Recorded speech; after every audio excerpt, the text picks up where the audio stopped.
추진준비위원회로 이러한 질문들이 먼저 대표적인 것들이 많이 있었죠. 그래서 관련된 것에 대해서 묻고 답해드린 후에 데스크에서 질문하실 분들에 대한 질문 수렴하는 순서로 이렇게 진행하도록 하죠. 먼저 한 분 한 분 여쭙도록 하겠습니다. 먼저 해안건축에게 묻겠습니다. 우리 갑천뷰가 보이는 동호수에서 살고 싶은데 재건축을 하면 다른 곳으로 배정받을 수도 있지 않나요?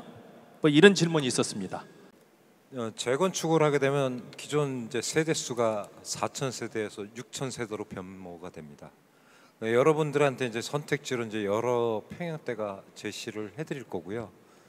지금 계획을 한 것 자체가 완전 픽스라고 됐다라고 설명드릴 수는 없고, 또 여러분들의 이제 선택지들이 늘어나게 될 겁니다. 뭐 실예로 뭐 30평형대를 좀 더 많이 공급을 해달라는 요청사항, 이런 것들이 이제 추진이 단계에서 검토가 돼서 저희한테 이제 리퀘어먼트가 넘어오면 거기에 맞춰서 설계를 할 겁니다.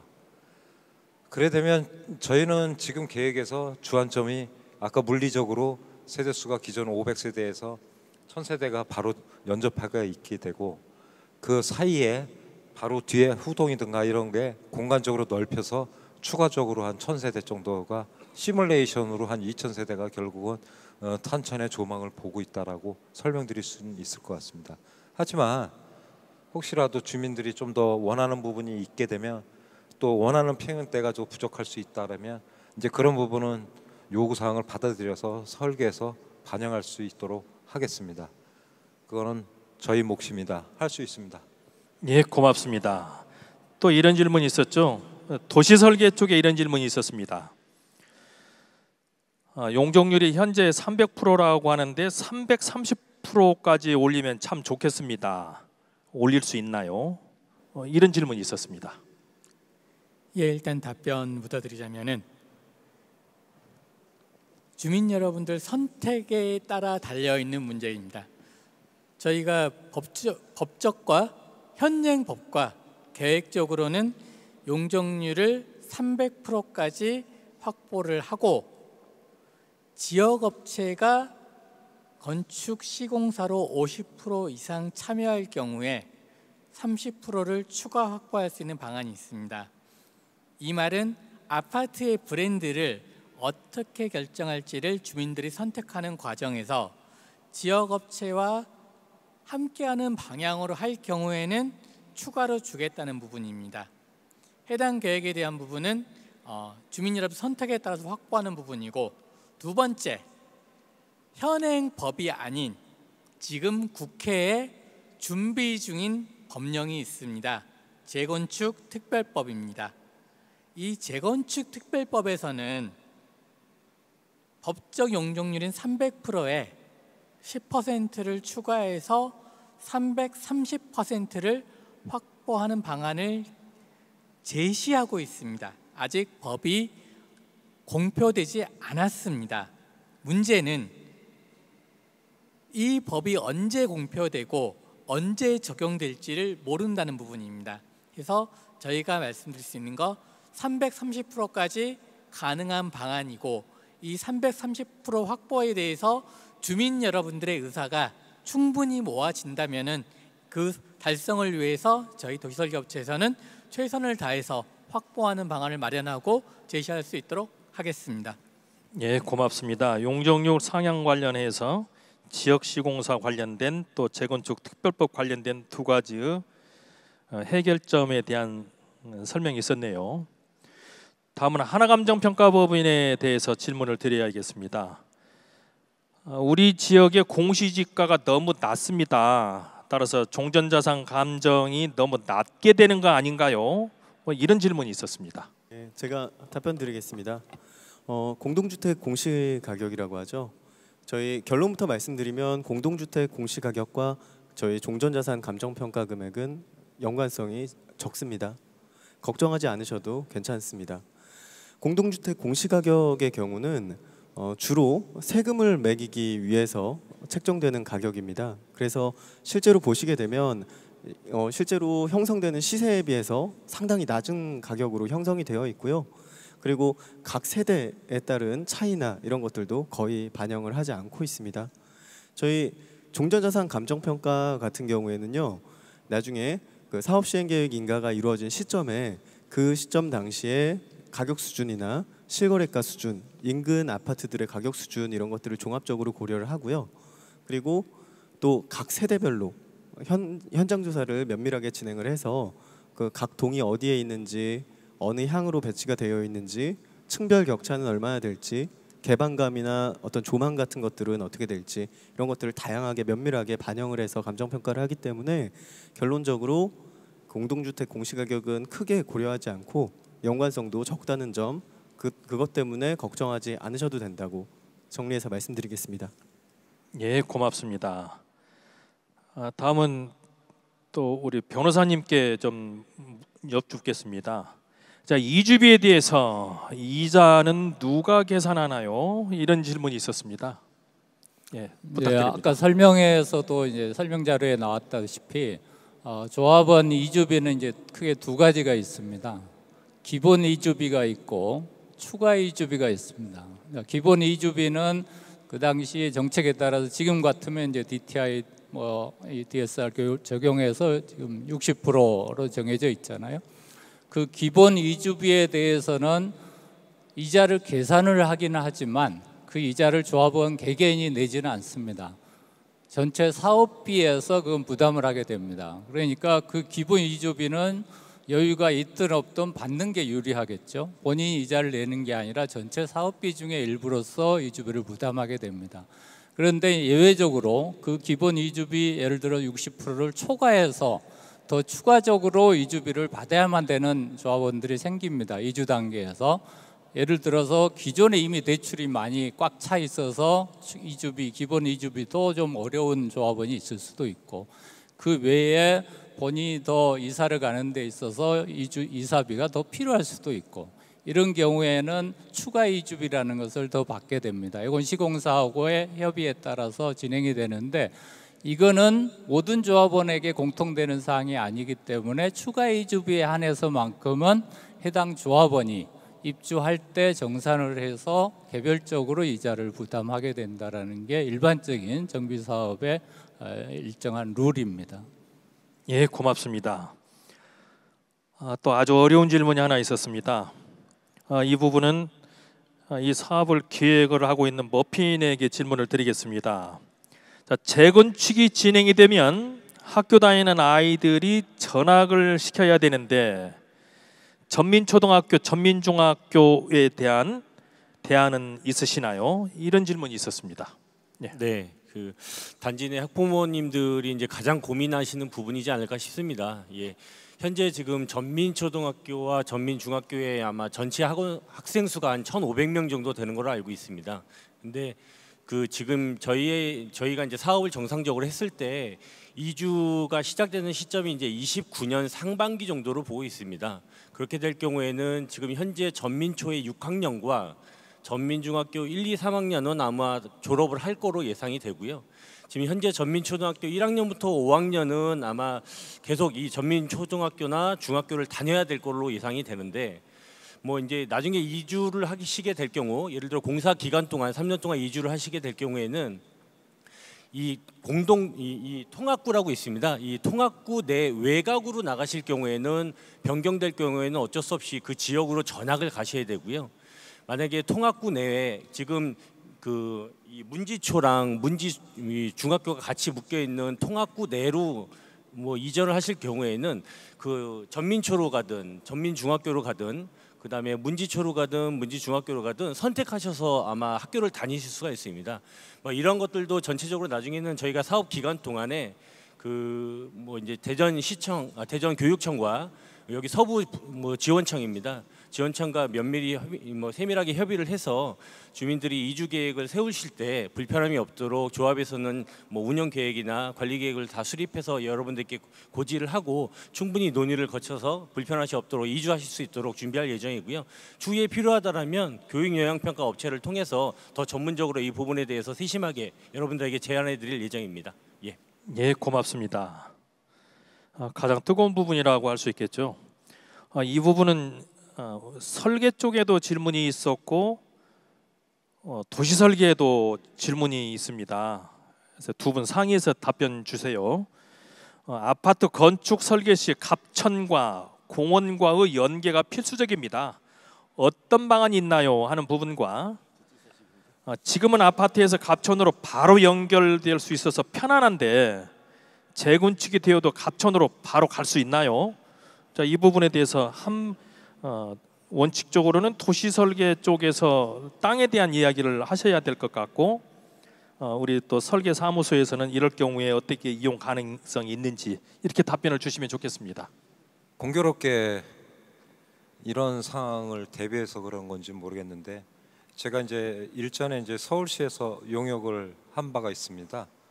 한강변에 이제 압구정지구 전체 1지구서부터 5지구까지 전체 이제 마스터 플랜을 용역을 했었었고 그 중에 이제 압구정 상구역에 대한 용역을 서울시 프로젝트로 사전에 이제 기획 프로젝트로 했었습니다. 같은 맥락에서 관에서 한 프로젝트인데 불구하고 대지에서 본인이 여러분이 살고 있는 단지에서 똑같은 식으로 한강변 다시 말씀드리면 이제 갑천변으로 넘어가는 그런 프로젝트 계획이 같이 포함돼서 검토가 됐습니다. 단순히 기술적으로 검토되는 것은 어려운 문제는 아닙니다. 뭐 쉽게 말씀드리면 단지 사이에 있는 뭐 작은 도로든가 이런 문제 때문에 접근이 어렵거나 이런 것들도 입체적으로 결정을 해서 갑천변으로 넘어갈 수 있는 그런 좀 물리적인 공간을 만들어서 계획을 할 수 있고요. 그거는 이제 법적으로 봤었을 때 이제 입체 결정이라고 표현을 하고 그 상부는 공원이라고 이제 표현을 합니다. 그래서 이제 공공 부분을 써야 되기 때문에 그런 행정적인 부분이 필요한 부분이 되겠습니다. 그래서 이제 요 대목에서는 이제 도시 쪽에서 이제 그런 부분에 대해서 의견을 주시는 게 타당하다고 생각을 합니다. 조금 이어서 말씀을 좀 드리겠습니다. 원칙적으로 재건축 사업은 여러분들의 땅을 가지고 하는 부분입니다. 즉 말씀드리자면은 우리 아파트 단지 바깥에 대한 부분은 조정할 수 있는 방법은 원칙적으로는 없습니다. 그래서 여러분들의 의견이 갑천과 직접적으로 연결되는 부분을 알기 때문에 현재 유성구청 그리고 대전시 그 외 금강요 환경청 등 갑천과 붙어 있는 공공공지에 대해서 우리 아파트 사업구역 내에 포함시킬 수 있는 방법을 찾고자 지금 사전 논의를 하고 있습니다. 이 부분이 이미 알고 계신 분도 계시겠지만 예전에는 공공공지가 만들어지기 전에는 도로로 계획되어 있었습니다. 도로로 계획되어 있었다가 오랫동안 사업이 조성이 안 돼가지고 도로에서 폐지되고 유성구청에서 빈 땅을 활용하기 위해서 공공공지를 결정을 한 사항입니다. 이러다 보니 대전시와 유성구청 해당 부서별로 여기에 대한 대처 방안이 지금 각각 다른 입장을 보이고 있습니다. 그래서 지금 당장 이 부분을 어떻게 하겠다라고는 바로 말씀드리기는 어렵고 저희가 정비계획 수립하는 과정에 주민 공람을 거치게 되어 있습니다. 그때 주민 여러분들께 해당 부서와 논의가 끝난 계획안을 보여드리겠습니다. 다만 저희가 미리 말씀드릴 수 있는 것은 그 공공공지를 포함시켜서 주민 여러분들이 단지에서 갑천으로 바로 연결되실 수 있도록 지금 준비 작업을 하고 있다라고 말씀 마무리하겠습니다. 그 부분은 굉장히 중요한 부분입니다. 그래서 아마 우리 도시계획에서 이반 정비까지 한 1년 정도를 보고 있는데 그 1년 안쪽으로 저희들이 갑천 염전을 어떻게 활용, 지금 현재 공공용지로 되어 있는데 뭐 그것을 하여튼 어떻게 어떤 식으로든 우리가 편입시키든가 아니면 뭐 그렇죠 연계하는 방안을 어차피 우리가 이제 공공부문에 기부 체납해야 될 부분이 있거든요. 그러니까 그런 부분을 활용을 해서 하여튼 그 갑천을 어떤 방식으로라도 연기하는 걸 정말 우리 협력사 팀들이 다 고민하고 있으니까 한 1년 정도만 기다려 보시면 그 방향이 나올 것으로 보입니다. 예, 고맙습니다. 갑천에 대한 관심이 가장 많군요. 우리 정기수 추진위원장님에게도 질문이 있었습니다. 지금 현재 자료 중에 우리 구역이 설명회를 통해서 7년 안에 정비구역 결정된 뒤에 입주하도록 사업을 진행하겠다는 것을 목표로 삼고 계시는데 이게 정말 가능할까요? 이런 질문이 있었어요. 예. 뭐 이 사업 기간 부분은 아마 아까 우리 일 교수님께서 다 미리 언급하신 부분인데 일단은 우리가 전국에서 최초로 그 개정된 도정법 적용 단지가 됐어요. 6월 4일부터 시행이 됐는데 이거는 2월 5일 날 적용을 받았으니까요. 하여튼 여기서는 일단은 스타트는 좋습니다. 자, 입안 정비가 아마 1년으로 잡고 있고요. 그것만 끝나면 아마 바로 행정적인 절차, 관리 처분 계획까지 한 2년 반 정도 잡고 있습니다. 그리고 건설 기간은 우리 단지가 워낙 크기 때문에 한 3년 6개월에서 4년 정도를 보고 있는데요. 하여튼 이런 걸 감안하면 그 행정적인 절차를 갖다 2년 반이나 3년 안쪽으로 끝낼 수 있다면 우리는 지금으로부터 7년 내지 8년 안쪽으로 그 새 집으로 새 아파트로 들어갈 수 있으리라고 봅니다. 다만 관건은 아까 말씀드린 것처럼 동의서가 딱딱딱 잘 거쳐져야만이 이제 그게 가능하거든요. 근데 동의서 걷는데 뭐 다른 단지처럼 뭐 1년씩 걸리고 2년씩 걸리면 이건 이제 물 건너가는 얘기가 되는 겁니다. 제가 말씀드리는 것은 동의서를 빨리 여러분들이 잘 제출해 주셨을 때를 전제로 하고 있다고 말씀드리면서 그런 동의서가 잘 거친다면 7년 안쪽으로 분명히 우리가 새 아파트로 만들 수 있을 겁니다. 예, 고맙습니다. 또 우리 감정평가사 쪽에 질문이 있었네요. 공사비가 증액이 될 경우에 감정평가에 어떤 영향이 있을까요? 뭐 이런 질문이네요. 아주 굉장히 복잡한 질문인 것 같습니다. 예, 그러면 답변 드리겠습니다. 아마 이 공사비에 대한 내용이 가장 걱정이 많으신 부분일 걸로 생각이 됩니다. 예.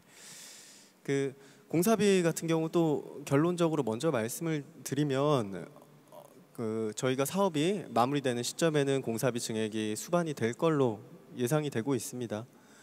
지금부터 이제 우리는 정비구역을 지정을 해야 되고 조합을 설립을 해야 되고 시공사 선정을 해야 되고 계약하고 사업을 마무리하는 단계까지 갈 때까지 최소 5년 이상의 시간이 흐르게 됩니다.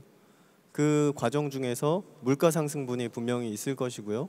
그 물가 상승분은 공사비에 반영이 돼서 공사비가 증액이 될 겁니다. 근데 우리가 지금까지 공사비에 대해서 굉장히 두려움을 많이 안고 있습니다. 그 공사비에 대해서 왜 이렇게 두려움을 많이 안고 있나를 생각을 해보면 그동안 우리 지난 한 3, 4년 동안 공사비가 굉장히 급격하게 상승을 해온 이례적인 시장 환경을 겪었습니다. 그런데 그것을 대대적으로 뉴스에서도 많이 다루기도 했고요. 근데 이제는 조금 시장 환경이 잦아들어서 공사비도 많이 안정이 되고 있는 상황입니다. 한 가지 공사비를 꼭 생각하실 때 같이 생각해 보셨으면 하는 내용은 우리가 공사비만 직접적으로 생각하는 것이 아니라 결국 궁금한 것은 우리가 분담금을 얼마나 낼 것인가에 대한 문제라고 보여집니다. 근데 이때는 꼭 일반 분양가도 같이 생각해 보셨으면 좋겠습니다. 그 공사비가 지금 전국 단위로 오르고 있는 만큼 일반 분양가도 지금 전국 단위로 물가 상승을 반영해서 점점 오르고 있는 추세입니다. 이런 점이 분명히 있고, 그리고 또 한 가지 공사비가 정말 문제가 많이 되는 아파트들은 일반 분양을 많이 할 수 없고 결국 내 돈 주고 내가 내 아파트 지어야 되는 아파트들이거든요. 그런 경우에는 공사비 상승이 굉장히 치명적입니다. 근데 우리 아파트의 경우에는 일반 분양이 상당히 확보가 많이 될 수 있습니다. 그 부분에서 일반 분양가의 전반적인 상승과 맞물려서 공사비의 상당 부분이 방어가 될 수 있을 것으로 보입니다. 그리고 또 한 가지는 지금 시장이 저희가 감히 뭐 이렇게 예측해서 말씀드릴 수는 없지만 조금 답변이 길어져도 괜찮나요? 예, 그 저희가 이렇게 감히 속단해서 말씀드릴 수는 없지만 우리는 지금 서울의 상급지 주요 입지만이 가격이 오르는 이런 시장 환경을 겪고 있는데 분명히 그 이전에는 우리나라 전국적으로 화랑장이 왔었던 적도 있고 시장은 계속 순환한다는 점입니다. 그래서 그 정부 정책과 시장 환경과 맞물려서 분명히 우리 대전 엑스포 아파트에도 한번 기회가 다시 찾아올 날이 분명히 다가오고 있고 그 날짜를 잡으려면 우리는 사업을 출발하고 있어야 됩니다. 그 점이 또 한 가지 분명히 우리가 기억하고 있어야 될 점입니다. 그리고 마지막으로 아까 그 해안건축의 설계도를 보시면서 같이 느끼셨던 부분일 텐데요. 우리는 그 시기만을 기다리고 있는 것이 아니라 적극적으로 우리의 가치를 찾아낼 필요가 있습니다. 그래서 우리가 적극적으로 어느 정도까지 고급화를 할지 주민분들이 결정하셔서 우리 아파트를 어느 정도까지 대전의 명문 단지로 만들 것인지 명품 단지로 만들 것인지 결정하시면 되는 일이 남아 있습니다. 예, 고맙습니다. 이제 공사비 관련해서 이제 폭넓게 답변이 있었네요. 고맙습니다. 또 하나는 이제 권리관계네요. 우리 변호사님께 여쭙겠습니다. 저는 여러 개 물건을 가지고 있는데 재건축하면 나 분양금 몇 개 줘요? 뭐 이런 질문이네요. 그 분양권 관련돼서 먼저 구분을 해서 좀 설명을 드리겠습니다. 먼저 대형 평형 소유자분 있으시잖아요. 대형 평형에 대해서는 우리 도정법에서 종전 면적 범위 또는 종전 권리가액 범위 내에서 1+1을 받는 제도가 허용이 됩니다. 그러니까 대형 평형을 가지고 있는 소유자는 그 범위 내에서 24평을 포함한 2주택을 받을 수도 있고 아니면 적정한 평형을 받고 나머지 현금으로 청산을 할 수도 있는 이런 기회가 있다라는 거. 1+1 제도가 대형 평형에 대해서는 일단 적용되고요. 그 다음에 이제 두 번째 유형인 다주택자가 있죠. 다주택자는 선택권이 굉장히 많습니다. 방금 말씀드린 바와 같은 그걸 합해 가지고 1+1 주택을 받는 선택지 하나, 그 다음에 그것과 관계없이 소유하고 있는 주택 수만큼 아파트를 분양받을 수도 있습니다. 예를 들어서 뭐 2채, 3채를 가지고 있다 그러면 분양권 3개를 받을 수도 있어요, 법적으로. 그 다음에 그것도 아니고 나는 일부는 재건축되면 일부를 팔아가지고 남은 걸로 하나만 남기고 나머지는 팔아서 재산 관계를 포트폴리오를 구성하겠다라고 하면 팔 수도 있습니다. 다만 다주택자가 조심해야 될 게 딱 한 가지 있어요. 그러니까 물건을 재건축이 된다고 하니 팔아야 되겠다라고 하면 그 팔아야 되는 시점이 정해져 있습니다. 조합 설립 전까지만 팔 수 있어요. 다주택자가 팔 수 있는 시기는 조합 설립 전까지만 팔아야 되고 조합 설립 인가 이후에 팔게 되면 그건 별도의 분양권이 나오지 않습니다. 이건 이제 좀 유의를 하셔야 되고, 그래서 다주택자에 대해서는 굉장히 선택폭이 다양하게 부여되어 있다, 이렇게 말씀드리고, 마지막으로 이제 이도 저도 다 싫다 해서 현금 청산을 이제 나중에 선택하시는 조합원도 생길 수 있어요.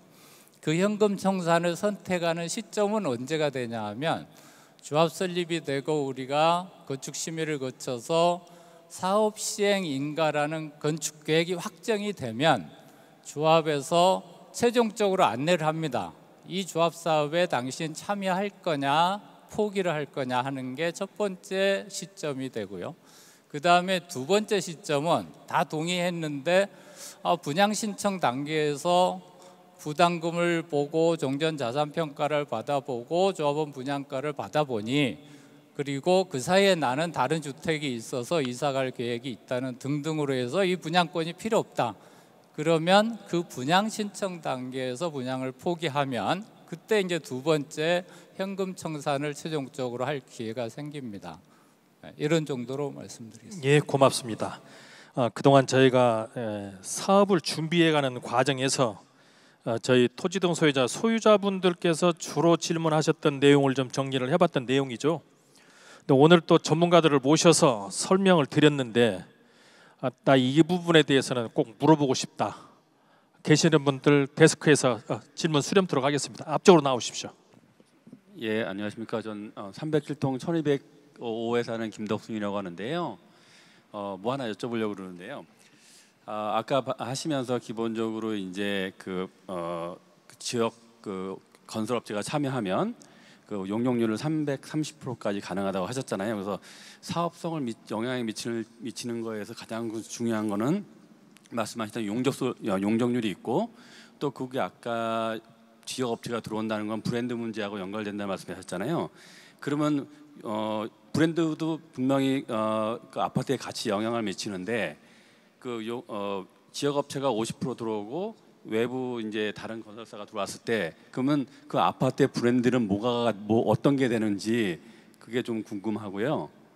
그리고 아까 이제 감정 평가를 하실 때 지금 일반 분양가를 평당 3,500 잡으셨는데 실질적으로 아까 그러면서 주변 시세를 보시면서 그 스마트 시티 같은 경우는 3,500이어 됐는데 어떻게 새 아파트가 기존에 있는 스마트 시티가 있지만 거기에 약간 감가상비가 지금 계속 진행되고 있는 그 스마트 시티보다 그 분양가 가격을 평당 그렇게 낮게 잡으셨는지 좀 그게 좀 궁금합니다. 예, 답변을 올리죠. 용적률 330%로 올리는 것 관련해서는 이제 설명을 드리셨고, 또 지역 업체가 건설을 하게 될 경우에 이제 브랜드명에 좀 손상이 되지 않겠느냐 걱정 어린 말씀도 계셨네요. 근데 그 부분은 우리 도시설계에서 조합원 여러분들께서 결단을 내려야 할 부분입니다라고 이제 표현을 한 것으로 답변 드리도록 하겠습니다. 대신에 이제 아파트 브랜드명이죠. 요즘은 아파트들이 건설을 한 후에 건설회사 이름 안 붙이죠. 건설회사 이름 안 붙입니다. 세상에 듣도 보도 못한 좋은 이름, 외국제 이름 갖다 이제 붙여놓죠. 이제 보면 그렇게 해서 아파트 이름을 조합원 여러분들에게 필요에 따라서는 네이밍에 대한 추천을 받기도 해요. 이렇게 해서 향후에 아파트 단지 이름을 새로 짓기도 합니다. 네, 지금 관련해서 자 우리 제가 이제 많은 재개발 재건축 현장에 이제 건설사가 이제 관여가 돼 있는 단지가 많습니다. 근데 이제 이 부분은 좀 명확하게 뉴스로 검색을 해도 좀 나올 것 같아요. 지금 압구정 2구역이 이제 시공사 선정을 하는 단계에서 갔는데 어떻게 입찰을 어떻게 들어왔냐면 현대건설과 삼성건설이 두 군데가 관심이 있어서 이제 입찰을 참여하게 됐는데 삼성이 무척 열심히 한답니다. 근데 단지 조합에서는 삼성 이름을 쓰는 것을 안 되는 거로 조건을 걸었어요. 그래서 삼성은 들어오면서 시공을 하겠다라고 했습니다. 이게 무슨 말이냐면 브랜드가 건설을 하는 게서 일반적인 우리가 받아들이는 이 건설 시장에서의 폐해지, 여러분들의 아파트 이름은 시공사가 지역업체라 하더라도 여전히 엑스포 아파트가 될 겁니다. 브랜드 네임을 안 걸어도 됩니다. 그건 의무사항이 아닙니다. 여기까지 답변 듣도록 하고, 자 이제 감정평가 관련 질문이 좀 있었습니다. 네. 그러면 감정평가 관련해서 답변을 좀 드리겠습니다. 그 브랜드 명도 감정평가 쪽에 완전히 무관하지는 않은 것 같습니다. 그래서 설명을 조금 모한 설명을 드리면, 그 지금 서울에서 진행하고 있는 대규모 많은 사업단지들도 그 컨소시엄으로 시공사가 들어오게 되면 별도의 브랜드명을 붙이는 지금 경우가 굉장히 많고요. 특정 단지를 이렇게 말씀을 드리게 되면 저희 아까 9,000세대가 넘는 그 송파구의 헬리오시티라든가 아니면 강동구의 그 올림픽 파크 포레온 같은 경우에도, 그 송파구의 헬리오시티 같은 경우에도 현대건설, 그다음에 HDC, 현대산업개발, 그다음에 삼성, 레미안 이렇게 3개의 업체가 들어와서 그 컨소시엄으로 아파트를 시공을 했거든요. 그리고 헬리오시티라는 그런 명칭을 사용을 했는데도 그것이 아파트의 큰 감가 요소가 되지는 않고 있습니다.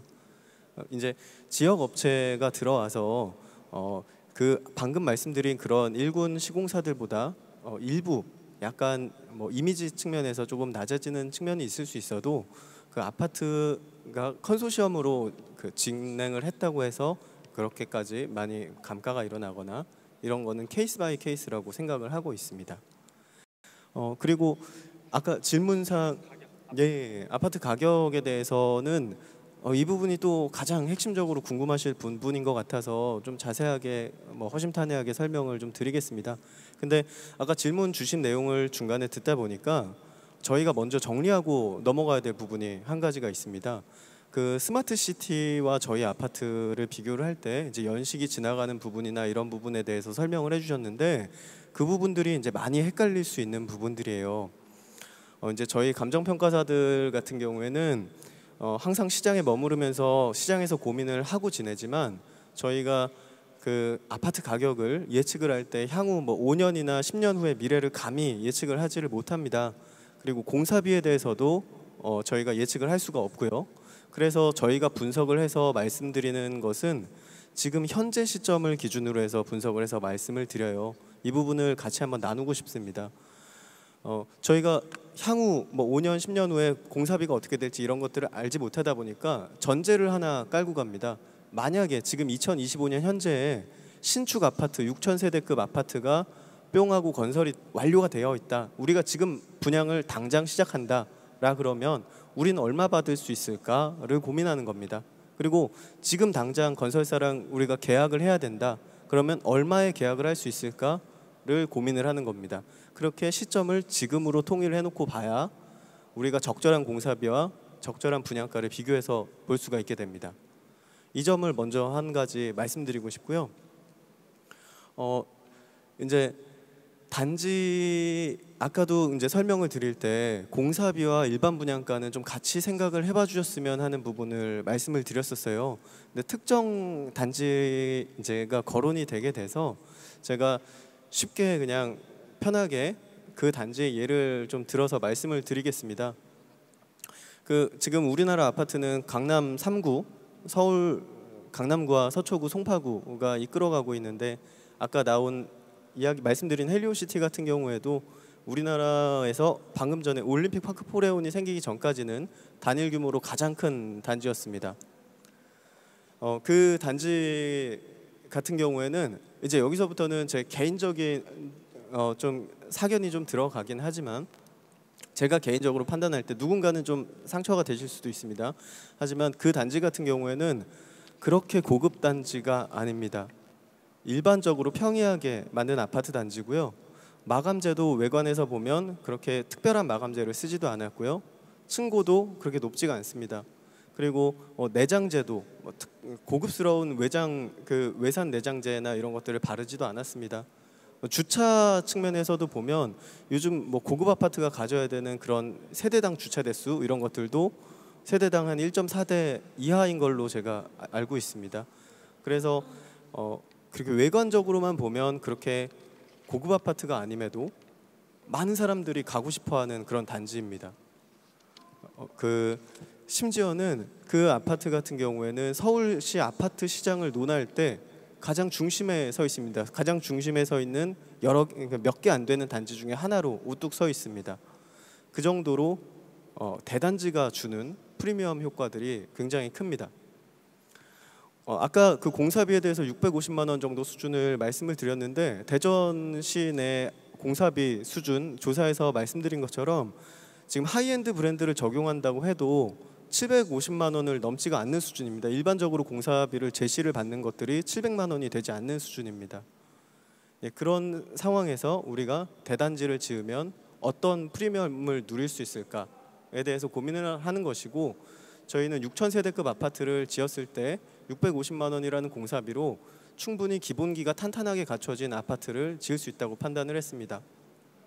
그러면 분양가 측면에서 아까 말씀드렸던 헬리오시티는 왜 그렇게 인기가 좋은가를 살펴보면 그 대단지가 주는 프리미엄이라는 것에 많은 해답들이 들어 있습니다.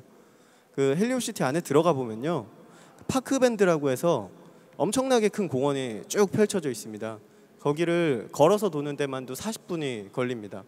그리고 지상으로는 아무 차가 아예 다니질 않습니다. 그냥 애들 킥보드 타라고 풀어놓고 자전거 타라고 풀어놔도 아무런 문제가 없습니다.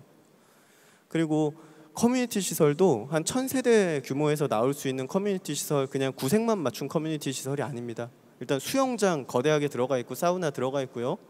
그다음에 골프 연습장도 보면 타석 몇 개 만들어 놓고 여기 커뮤니티 시설이다 이런 게 아니고 들어가면 타석 굉장히 많습니다. 쭉 이어져 있고 거기서 아파트 주민들 공동 구매가로 저렴한 가격에 레슨도 받으실 수 있습니다. 헬스장도 거대하고 아파트 내에 농구장, 그다음에 실내 온실 이런 것까지 굉장히 다양한 편의시설들이 지금 갖춰져 있습니다. 그래서 헬리오시티 같은 것의 예를 보면 분명히 고급 아파트는 아니지만 대단지 아파트가 보여줄 수 있는 기본기가 뭔지, 이 대단지 아파트가 갖춰야 될 기본 요소들이 어떤 건지를 충분히 우리한테 보여줬다고 생각을 하고 시장에서 그에 대한 반응을 충분히 이끌어내고 있는 아파트들입니다. 그래서 우리 아파트도 5000세대가 넘어가고 6000세대급에 되는 매머드 단지가 될 텐데 기본기만 갖춰도 그냥 우리가 평이한 수준에서 기본기만 충실하게 갖추고 다양한 편의시설, 공원 그리고 커뮤니티 시설을 확보를 했을 때 이 주변에서 어느 정도의 지위를 확보할 수 있는지, 거기에 대해서는 평당 3,000이라는 것이 절대 무리한 금액이 아니라고 생각이 됩니다. 좀 답변이 길어지지만 한 가지만 조금 더 말씀을 드리면 괜찮으시죠? 예. 헬리오시티에서 한 5km 정도만 떨어진 곳에 아까 말씀해 주신 개포동이라는 곳이 있습니다. 거기에는 이제 옛날에는 굉장히 안 좋은 그런 별명으로 또 불리고 그랬던 동네인데 그 동네 같은 경우는 지금 천지개벽을 한 상태입니다. 거기 같은 경우에 각 건설사들이 자기의 최고 역량을 들여서 하이엔드 브랜드들을 때려 박은 곳이고요. 천지개벽, 말 그대로 천지개벽을 했습니다. 근데 이 하이엔드 아파트는 얼마나 다르냐면요. 딱 아파트 문주 입구에 들어갈 때부터 위용이 일반 아파트랑은 다릅니다. 일단 거기서부터 압도가 되고요. 지하 주차장에 들어가면 일단 층고가 굉장히 높고 대리석으로 마감이 쫙 돼 있고 은은한 조명이 흐르고 호텔처럼 그냥 광폭 주차, 넉넉한 주차가 딱 들어가 있어서 아 내가 고급 호텔 같은 아파트에 들어왔구나 이런 느낌을 충분히 받을 수 있습니다. 그리고 지상으로 올라가게 되면 조경도 또 한몫을 하는데요. 이제 햇살 좋은 날에 나가서 딱 조경을 보게 되면 아파트에 이제 스프링클러 시설이 있지 않습니까? 그 스프링클러 시설에 미스트가 이렇게 쫙 뿌려지는데 아파트 군데군데 무지개가 쫙 펼쳐집니다. 그럼 굉장히 몽환적이고 아 이런 아파트에 살고 싶다 이런 느낌이 들게 됩니다. 그 아파트가 아까 말씀드린 헬리오시티랑 불과 5km 정도밖에 차이가 안 나고요.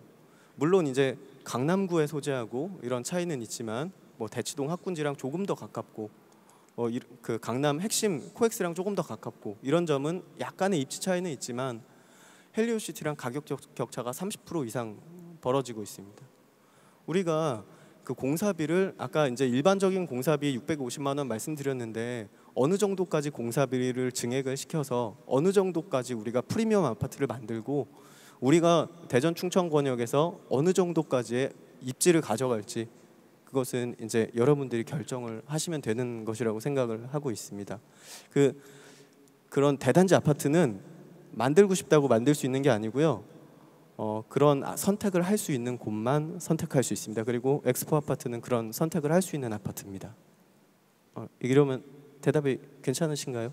예, 고맙습니다. 이미의 엑스포 아파트는 선택된 곳이라는 쪽으로 그렇게 결론이 되는 것 같네요.